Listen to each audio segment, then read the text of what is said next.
This week, I'm so excited. We're opening up Master Your Golf Brain Workshop for juniors. It opens up on Saturday. Registration is open right now. You can find the link in the description, but this is a 4-part live workshop for juniors on learning how to master their golf brain so they can take more of their talent out there, so they can gain that mental strength to take their game to the next level. If you know any juniors in your life who might be interested, make sure you send them to the link that's in the show notes below. And starting later in August, I have one for adults, no juniors allowed. So that one's coming up a little bit later in August, and you can look for that in some of the upcoming podcasts. All right, let's get to the show.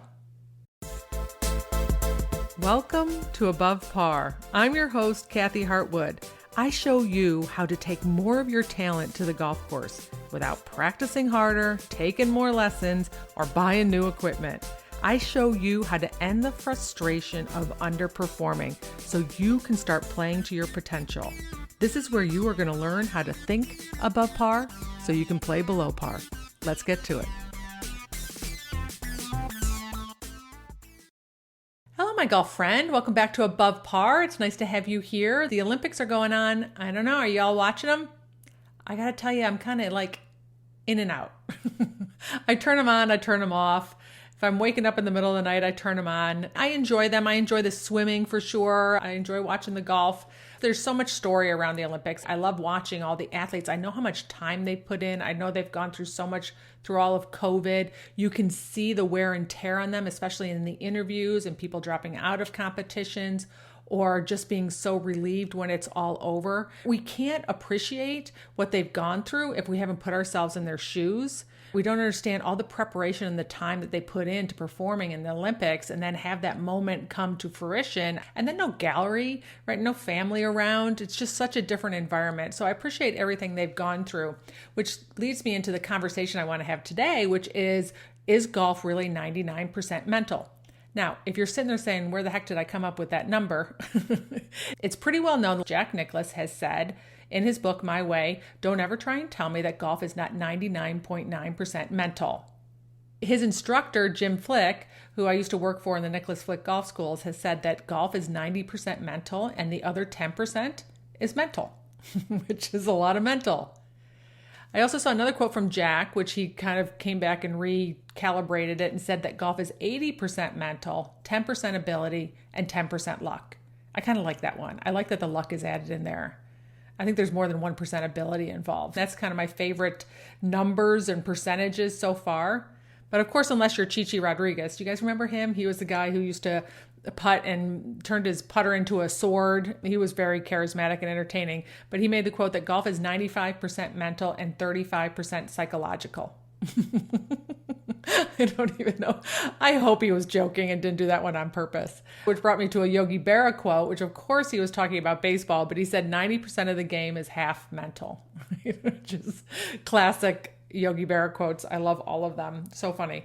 But so let's talk about it. Is golf really 99% mental? And this is the thing. I've gotten into debates with people about this who have argued with me when I talk about what I do and I help people with the mental game and they're like, why does it matter? Like, geez, just go out and play golf and have fun. Why is everybody caring so much?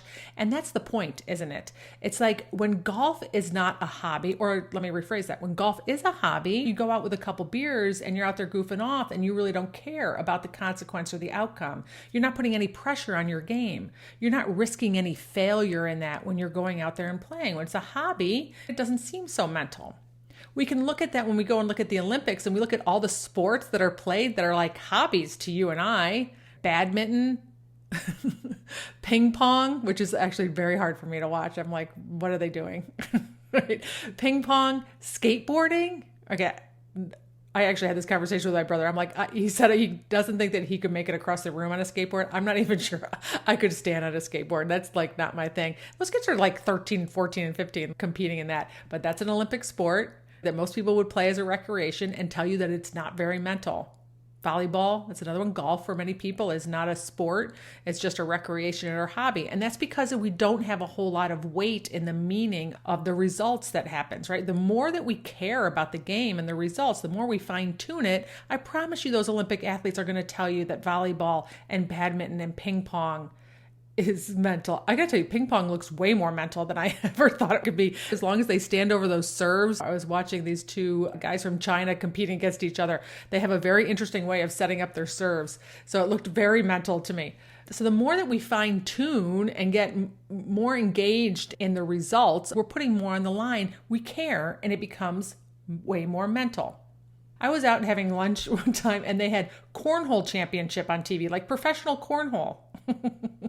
Like we play cornhole and we're pretty competitive in my house, I must say. I don't really do things and not care about my results so much. So I try. And when I get around some other members of my family, we really try. Now we just took a hobby and now we made it a profession. I don't know if they win money or what happens, but I was watching it on TV. There's a whole different technique to it. They do like a discus throw in their cornhole toss. I'm like totally underhand.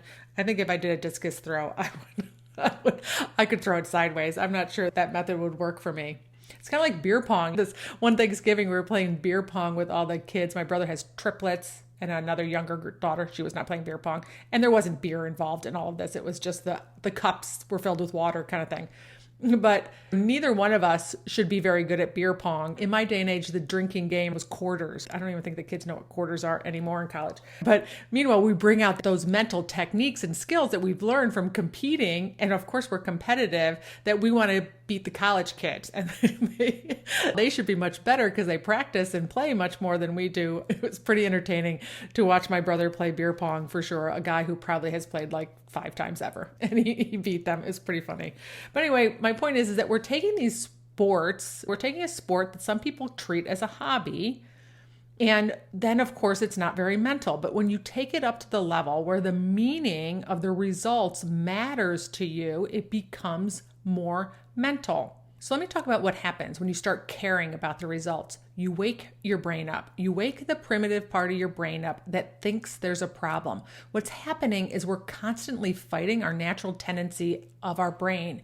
We go into a fight or flight mode. We're constantly fighting that. Most people who don't focus on their mental game are kind of like, what the heck is going on? Where people who are very fine-tuned on the mental part of the game, who are trying to take their game to the next level, start anticipating what's going on in their brain, and then they have some tactics to counter that. But what's going on is you've gotten yourself over a shot where you've wakened your brain up. I call them hamster thoughts in the back of your brain. So you've kind of rattled the cage of hamsters in the back of your brain. And now all of a sudden, all these thoughts are going on and these emotions start coming up. And you can get into this little bit of a fight or flight mode. The anxiety comes up. And when that happens, we don't focus very well. We're not using the front part of our brain where we make good decisions. And so we stand over this shot and we're like going, what the heck just happened? Like, who was that person who just hit this shot?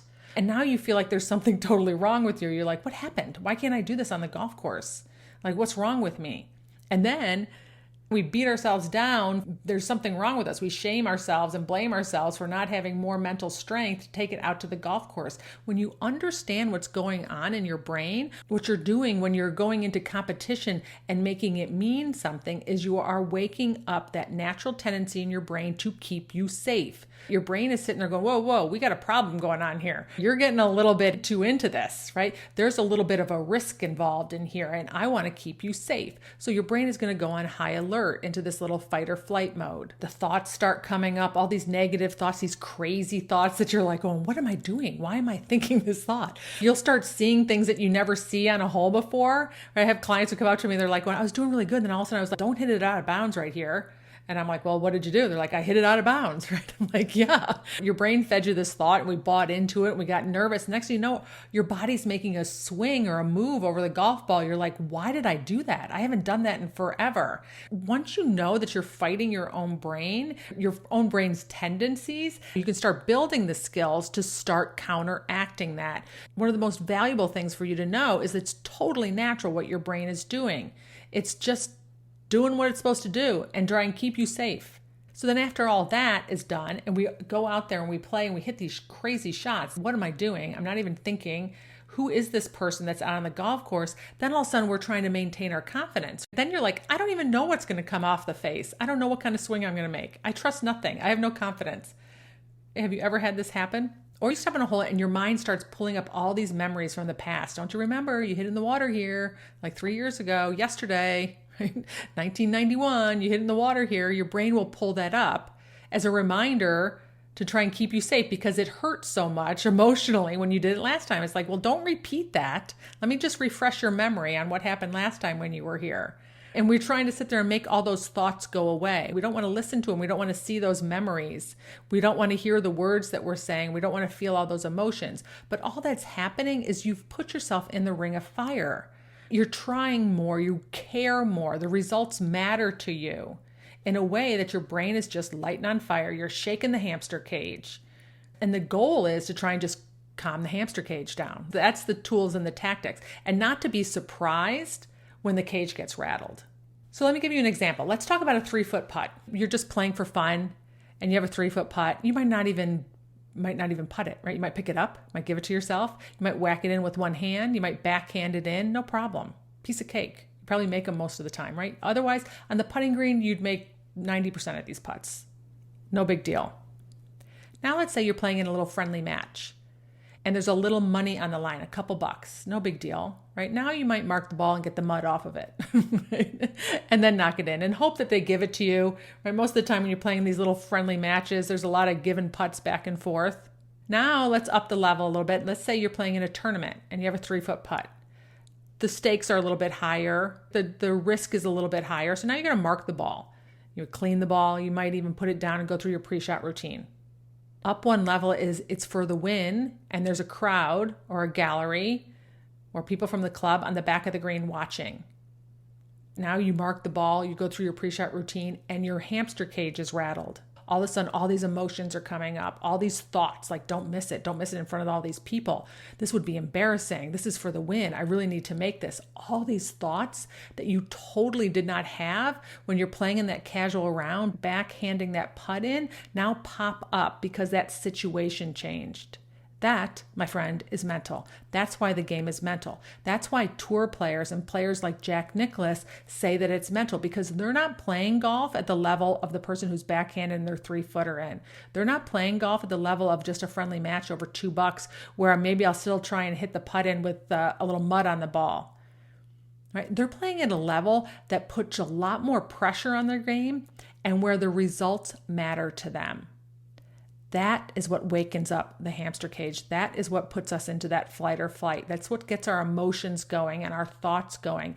And that's where they have to tap into those skills on managing those thoughts, not making it mean anything, knowing it's totally natural for them to pop up, but knowing how to counteract it, to calm themselves down, to tap into their confidence, to creating their calm on purpose. Sometimes they can tap into that because they've been through it so many times.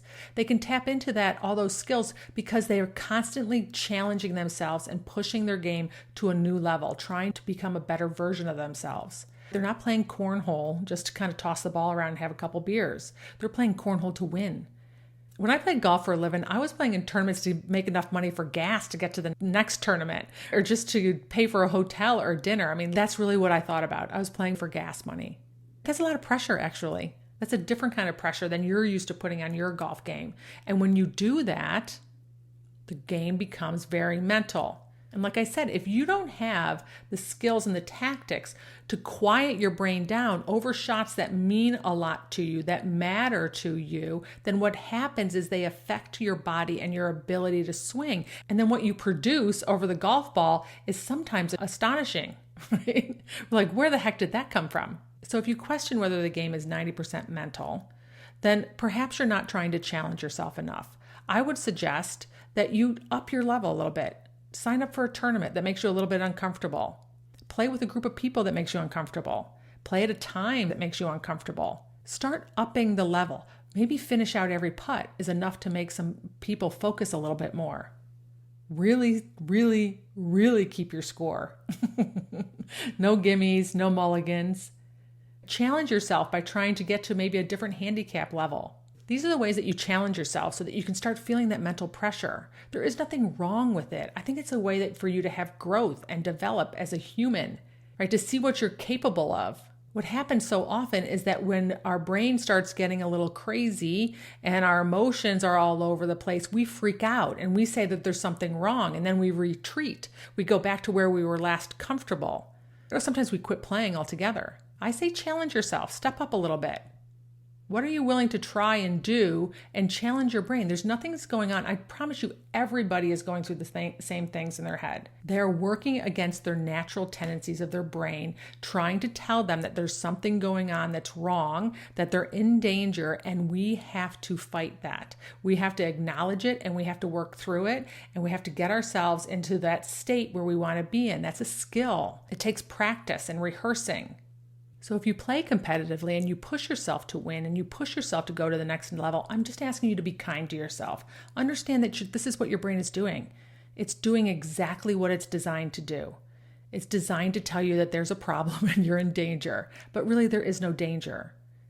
And we have to fight that. We have to fight that natural tendency. We have to acknowledge it's there. And then we want some tools and tactics to help us redirect our brain, to get ourselves back to focusing so that we can show up the best way that we can. So when you're going through this and you have some stumbles along the way where you hit some shots, you're like going, what the heck was that? Who was that person? And then you beat yourself up. I just want you to have a little compassion for yourself. It is all part of the process. Even the best athletes in the world stumble mentally. It is an ever-going process. As long as you are growing, you are always going to challenge your brain. So just be a little bit kind to yourself. All right, my friend, I hope you have a beautiful week, and I'll talk to you next time.